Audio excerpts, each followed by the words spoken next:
Bismillahirrahmanirrahim. Assalamualaikum warahmatullahi wabarakatuh. Jadi hari ini kita akan masuk pada pertemuan kelima pendahuluan fisika inti, dan insya Allah kita akan bahas mengenai salah satu model dari inti, yaitu model tetes cairan atau liquid drop model. Mengapa harus ada model-model dari inti atom? Jadi sebenarnya sampai saat ini struktur real dari inti atom itu sendiri belum diketahui, dan untuk mempermudah dalam mempelajari inti-inti dari suatu atom, maka dibuatlah suatu model. Nah, berdasarkan data-data tentang inti atom yang dikumpulkan oleh para ilmuwan, terdapat beberapa model inti. Ada model rotasi, vibrasi, dan klaster atau alfa. Nah, di model ini dia menjelaskan bahwa inti itu mengalami deformasi dan tersusun atas klaster atau alfa. Terus ada juga model kulit, yang dimana perilaku nukleon itu mirip perilaku elektron dalam atom. Nah, dua model ini menghasilkan yang namanya model Nielsen. Model lainnya yaitu adalah model gas Fermi, yang menjelaskan tentang perilaku nukleon yang mirip dengan elektron dalam suatu metal. Model lainnya yaitu model tetes cairan, yang menjelaskan mengenai perilaku energi inti yang mirip dengan perilaku energi tetes cairan. Dua model ini sendiri, model tetes cairan dan model gas Fermi, akan menghasilkan semi-empirical mass formula atau rumus massa semi-empiris yang dapat digunakan tentunya untuk menentukan massa dan energi dari suatu inti. Nah, secara umum suatu model itu akan diterima bila ia menjelaskan fenomena eksperimen, menghasilkan dugaan teoritis yang benar, dan memiliki bentuk yang sederhana, mudah diingat, dan efisien secara matematis. Nah, hasil eksperimen menunjukkan bahwa baik pendekatan kolektif maupun individual berhasil menerangkan perilaku inti meskipun untuk kasus yang berbeda. Tapi kenapa keduanya muncul dalam model yang berbeda? Penjelasannya ada pada prinsip larangan Pauli. Itu nanti kalian akan pelajari lebih dalam lebih jauh tentang prinsip larangan Pauli. Jadi setiap interaksi menghasilkan suatu keadaan. Jadi akibat larangan Pauli sendiri, tidak semua keadaan itu boleh ada. Ini berarti nukleon atau penyusun inti itu tidak selalu berinteraksi. Nah, untuk lebih detailnya, dalam kuliah ini kita akan membahas lebih detail mengenai model kulit inti dan model tetes cairan. Dan hari ini kita akan membahas mengenai model tetes cairan.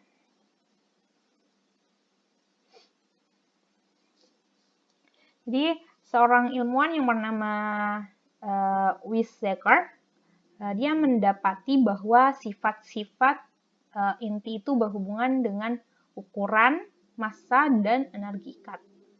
Hal ini mirip dengan tetes cairan.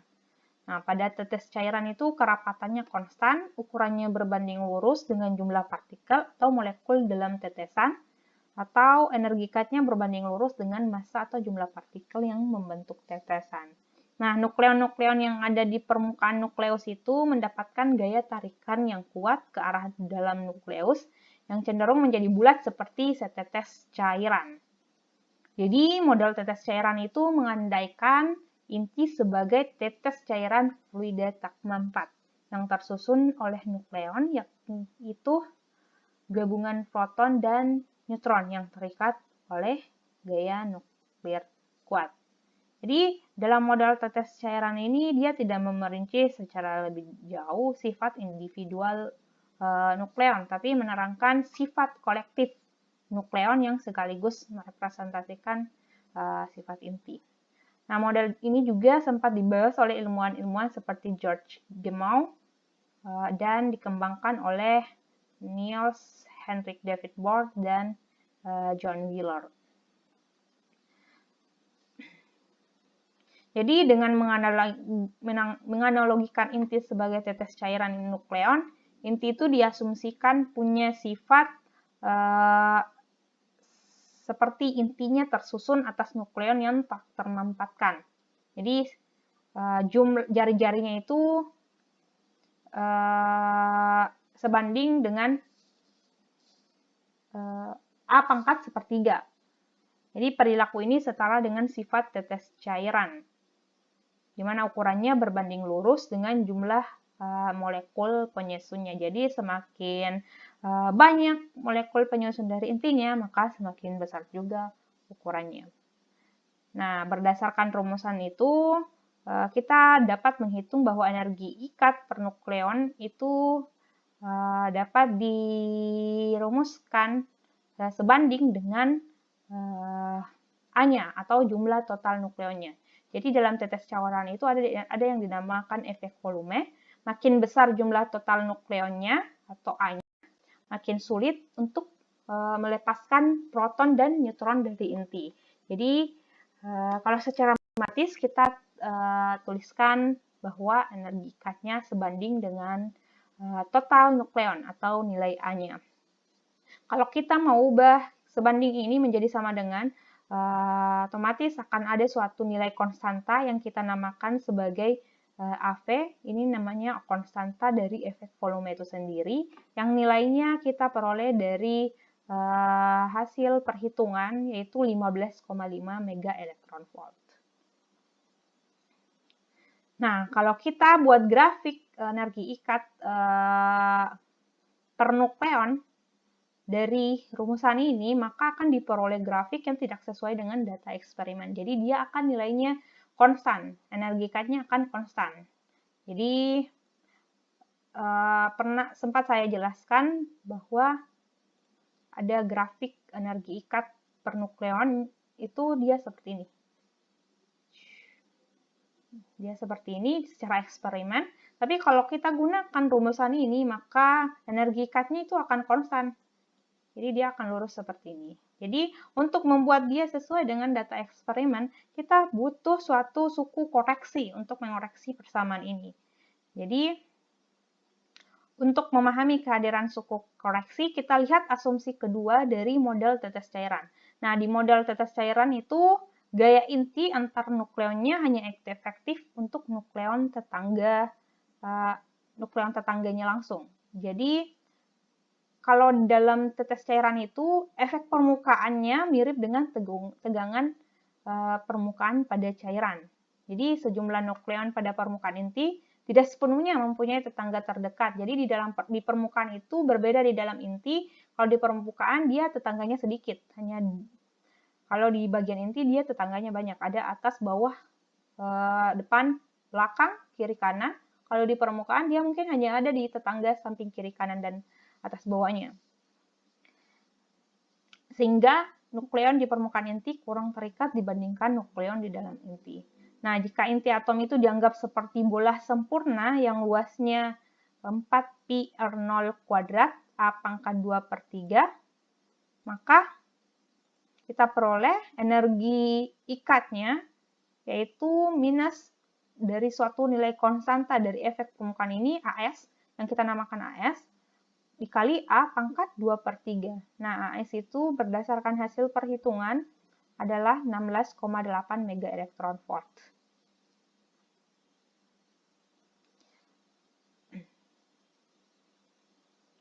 Nah, kalau kita gambarkan lagi dia dalam grafik energi ikat, ternyata masih sedikit berbeda dari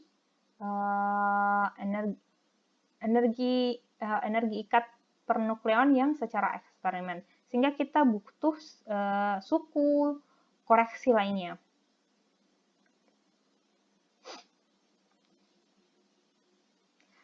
Kenapa? Karena terlihat jelas bahwa ungkapan ini belum benar karena memberikan nilai fraksi energi ikat yang akan semakin naik sejalan dengan kenaikan nomor massa. Jadi dia akan semakin naik.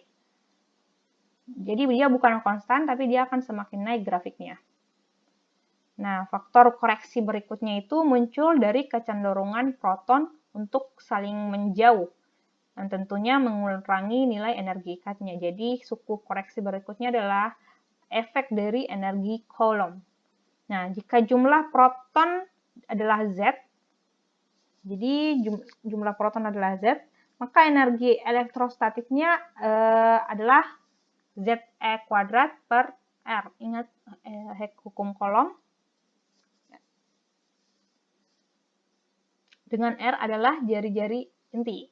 Nah, di dalam inti itu terdapat proton-proton yang bermuatan positif ya. Menurut hukum Coulomb, gaya Coulomb antar muatan sejenis akan tolak-menolak. Tiap proton berinteraksi dengan Z kurang 1 proton lainnya. Jadi kalau kita ambil efek dari energi Coulomb ini, maka persamaan energi ikatnya akan seperti ini. Minus AC, ini suku koreksi untuk energi Coulomb, Z dikali Z kurang 1, A pangkat minus sepertiga. AC-nya itu sebesar 0,72 mega elektron volt. Nah, persamaan ini akan memberikan fraksi energi yang menjamin bahwa sejalan dengan kenaikan A, fraksi energi dari ikatnya akan naik juga dan mencapai nilai maksimum kemudian turun. Nah, itu dengan suku koreksi ini dia akan lebih mendekati grafik energi ikat secara eksperimen. Sayangnya nilai ini belum benar-benar sama dengan data eksperimennya. Jadi ini masih dibutuhkan suatu koreksi yang lain. Nah, koreksi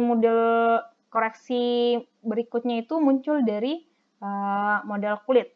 Nah, koreksi yang pertama itu dari model kulit terkait dengan perbandingan jumlah proton dan neutronnya.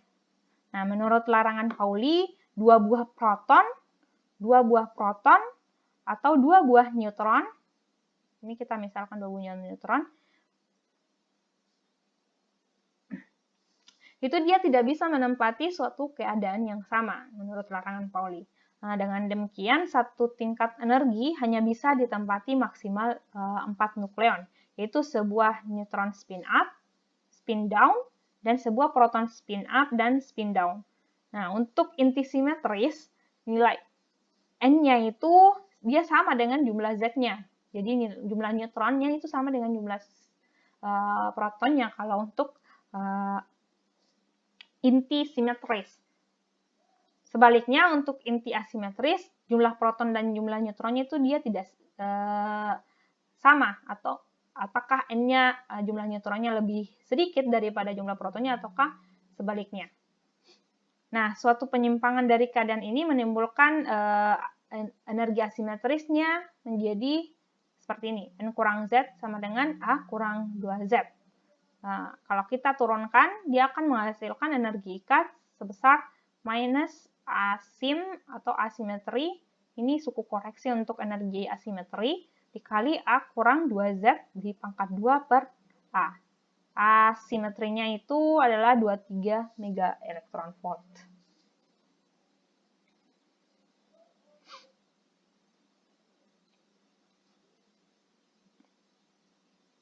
Nah, jika kita gambarkan lagi sampai pada suku koreksi energi asimetrinya ini ternyata masih sedikit menyimpang dari energi eksperimen sehingga diperlukan suku koreksi lainnya.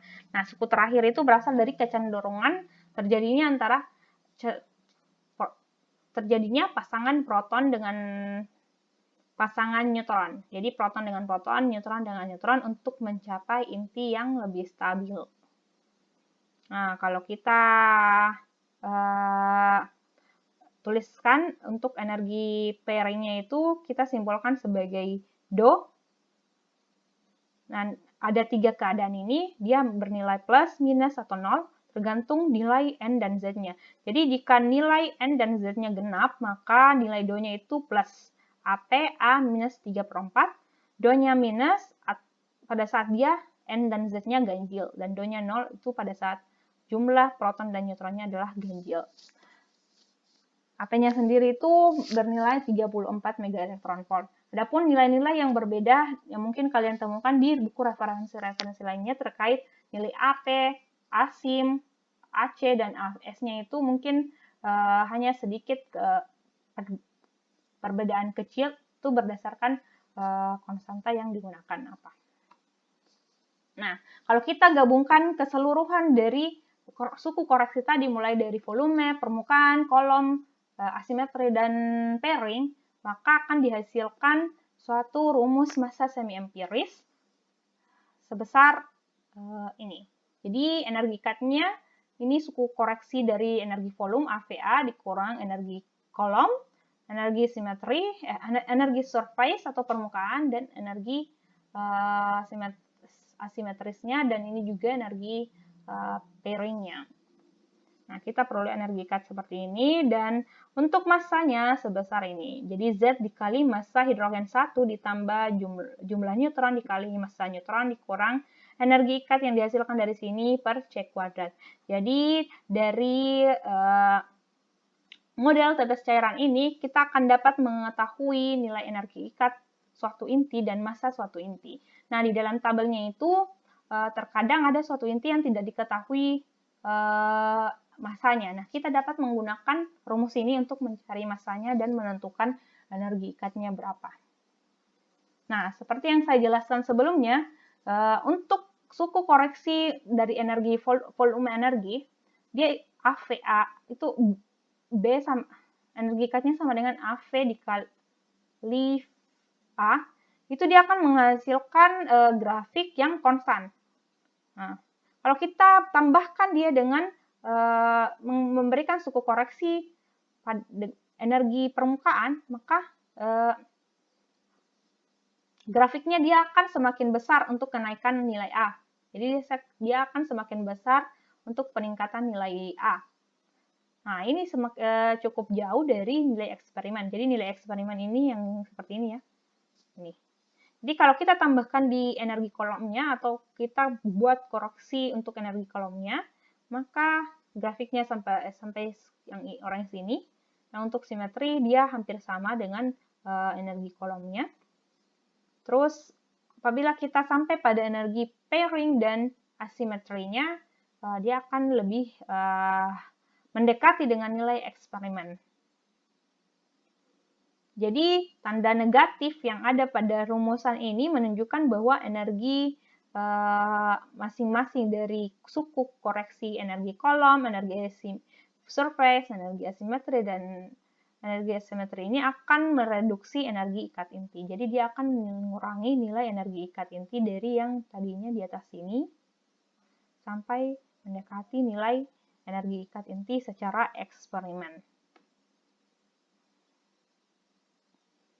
Oke. Nah, mengenai model tetes cairan ini, keberhasilan model tetes ini dengan menghasilkan semi-empirical mass formula atau rumus massa semi-empiris terbukti berhasil menerangkan berbagai fenomena eksperimen seperti fraksi energi ikat. Jadi, fraksi energi ikat itu energi ikat per nukleon yang saya jelaskan tadi, dari grafik ini, dan pita kestabilan inti. Nah, pita kestabilan inti ini di mana sebuah inti dengan nilai A tertentu akan stabil untuk nilai Z tertentu. Jadi, untuk A ganjil maka Do-nya 0, sehingga untuk suatu nilai A hanya terdapat satu macam nilai. Jadi terkait kestabilan inti itu seperti ini. Jadi pada saat nilai jumlah proton dan jumlah neutronnya itu sama, maka dia dikatakan inti yang stabil. Adapun inti yang tidak stabil, dia itu akan melakukan suatu jenis peluruhan yang akan kita jelaskan pada pertemuan selanjutnya. Nah, sebuah inti dengan nilai A tertentu akan stabil untuk nilai Z tertentu. Untuk A ganjil, maka nilai Do-nya 0, sehingga untuk suatu nilai A hanya terdapat satu macam nilai Z yang menghasilkan inti stabil. Jadi untuk A ganjil atau untuk suatu nilai A hanya terdapat satu macam nilai Z yang menghasilkan inti stabil.